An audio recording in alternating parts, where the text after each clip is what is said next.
नमस्कार, आप देख रहे हैं HNN 24x7। 22 तारीख से नवरात्र स्टार्ट होने वाला है और नवरात्र के दिन पूरे लोग विधि विधान से माँ दुर्गा की पूजा करते हैं और इस दौरान माँ धरती पर भी आती हैं और अपने अपने भक्तों को आशीर्वाद प्रदान करती है। हमारे साथ स्वामी दिव्यानंद जी हैं और इनसे जानेंगे कि माँ की आराध्य किस तरह करना चाहिए। पहले तो स्वामी जी, आपका हमारे चैनल में स्वागत है। बहुत धन्यवाद, बहुत आशीर्वाद सभी को। माता रानी की कृपा निरंतर आप सबों पर बरसती रहे और निरंतर सराबोर होते रहें। बिल्कुल।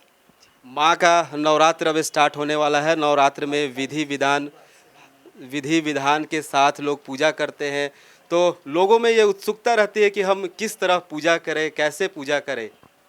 बहुत सही प्रश्न किया है। 22 सितंबर यानी सोमवार के दिन से माँ का आगमन हो रहा है। लोगों के मन में निश्चित उत्सुकता रहती है कि माँ को प्रसन्न कैसे करें।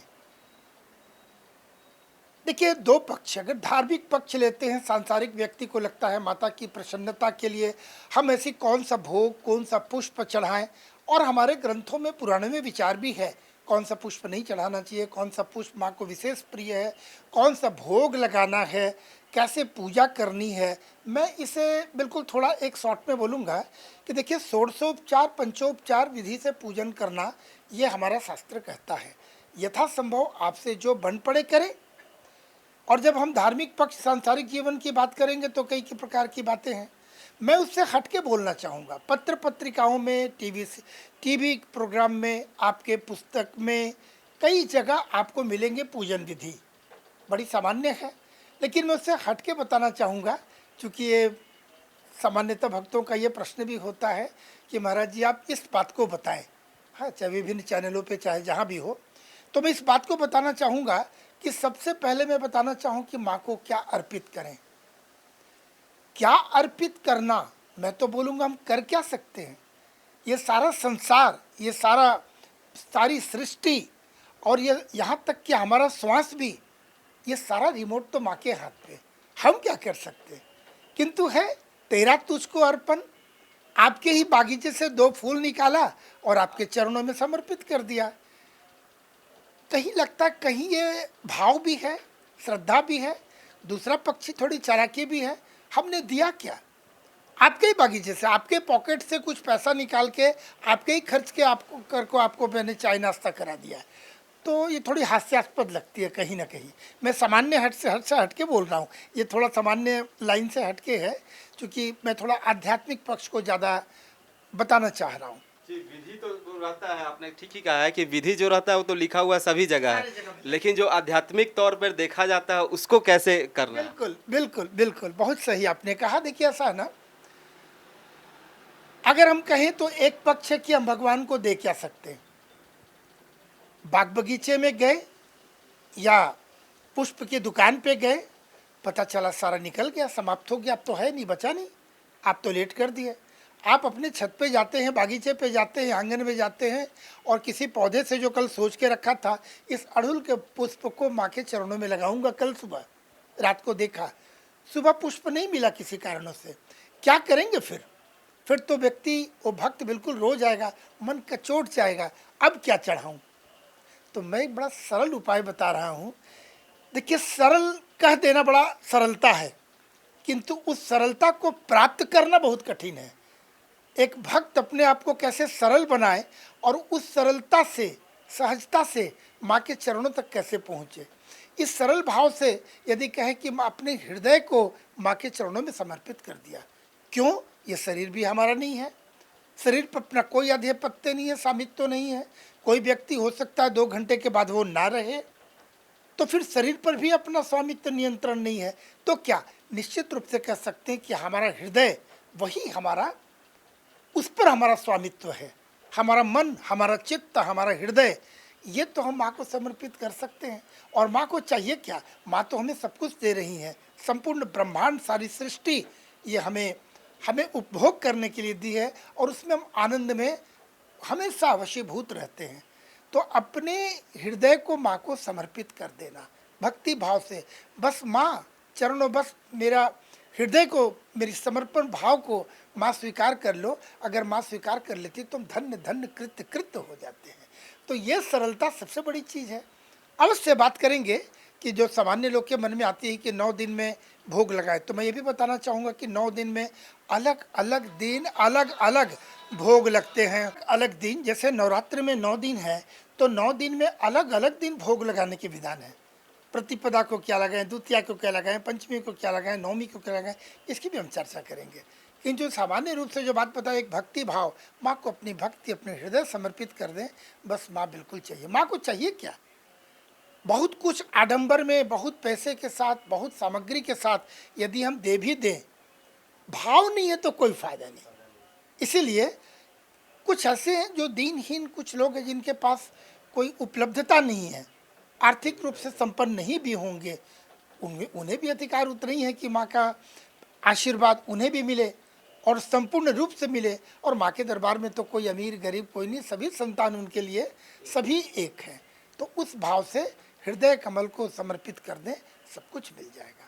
सबसे बड़ा यही है कि हृदय अच्छा होना चाहिए, हृदय से माँ का आराध्य करना चाहिए। लेकिन फिर भी उत्सुकता रहता है, आपने कहा है कि 9 दिन अलग अलग माँ को भोग लगाया जाता है। इन 9 दिन में अगर बात करें शुरुआत से, तो पहले दिन से लेकर 9 दिन तक किस किस माँ का आराध्य है, अलग अलग माँ की जो नाम है और उनके अलग अलग जो उनको भोग दिया जाता है। सर्वप्रथम प्रथम दिवस आता है, देखिए नवरात्र में। अच्छा, इस बार की बात बता दें, 2025 में नवरात्र बोलते हैं। इस बार माता की विशेष अनुकंपा है भक्तों पर कि इस बार माता 10 दिन पूजा लेंगी। क्योंकि चतुर्थी तिथि 2 बार आ जा रहा है, तो तिथि वृद्धि है, तो 10 दिन पूजा करने का अवसर मिलेगा। और एक दिन मिल गया है ना। तो जो कुछ करते हैं, कभी कभी कुछ लोग तो ऐसे भक्त बोले 10 दिन, भाई अगर भक्ति है तो और आनंद की बात है। हम एक दिन और एक वर्ष के बाद, एक वर्ष मैंने प्रतीक्षा और रहेंगी माँ हमारी, एक दिन और रहेंगी, तो कितनी आनंद की बात है कि 1 साल तक मैंने प्रतीक्षा करी और ये प्रतीक्षा की घड़ी समाप्त होने के बाद पता चला 9 दिन, एक दिन और मिल जाए, तो आनंद से तो नाच जाना है भक्तों को कि चलो इस पर 10 दिन पूजा करेंगे। तो कोई भय वाली बात है नहीं, विशेष आनंद की बात है।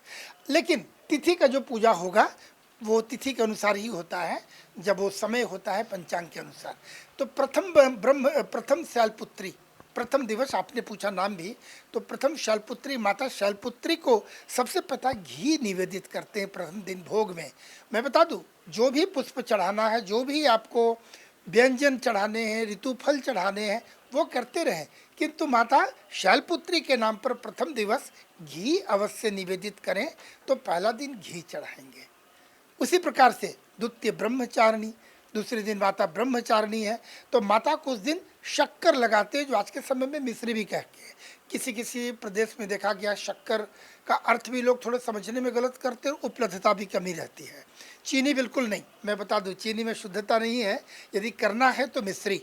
अब मिश्री को देखिए कई प्रकार के एक आर्टिफिशियल भी आते हैं, आर्टिफिशियल तो सारे बनाए हुए हैं, लेकिन शुद्धता के दृष्टिकोण से छोटे छोटे जो धागे वाले मिस्त्री होते हैं ना, वो धागा वाले मिस्त्री थोड़ी शुद्धता मानी जाए वह है। एक कट मिस्त्री आते फिर वो रिफाइंड करके वो कुछ केमिकल्स वगैरह डालते हैं, इसीलिए उसे ग्राह्य नहीं होना चाहिए, त्याज्य करना चाहिए।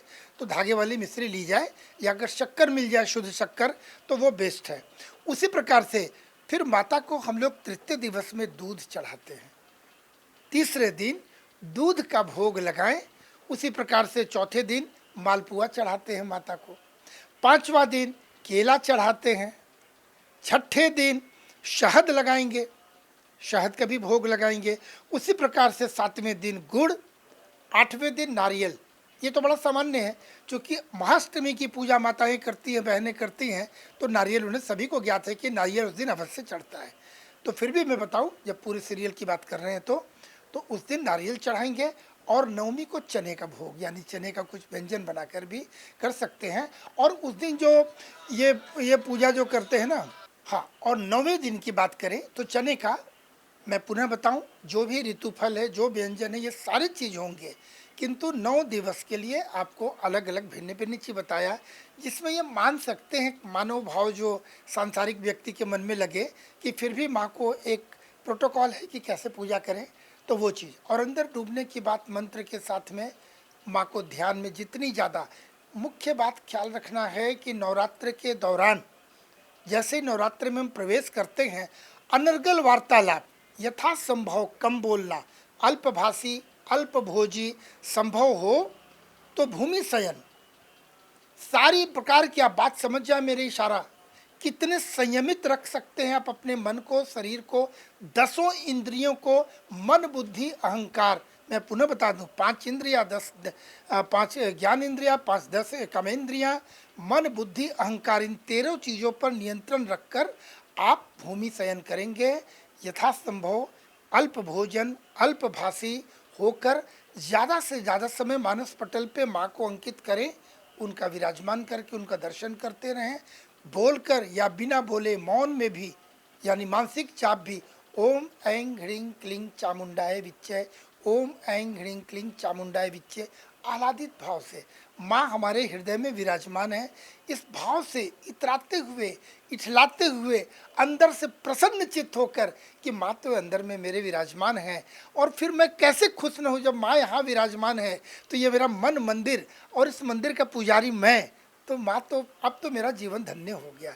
जब इस भाव से पूजा करते हैं तो कुछ रह नहीं जाएगा। लेकिन आपके मन में एक बात आ रही है कि माँ का आगमन किस चीज़ में होगा। अगला प्रश्न आपका मैं समझ रहा हूँ, आपके अंदर भी जिज्ञासा बनी कि माँ का आगमन किस चीज़ में हो रहा है, और इस बार पूजा का समय क्या है, कलश स्थापना का समय क्या है, ये बड़ी मुख्य बात है। संभवतः आपको ये पूछना चाह रहे थे, मैं बता दूँ, सोमवार के दिन प्रातः 6:09 से लेकर 8:06 के मध्य घट स्थापन करना ज़्यादा शुभ है।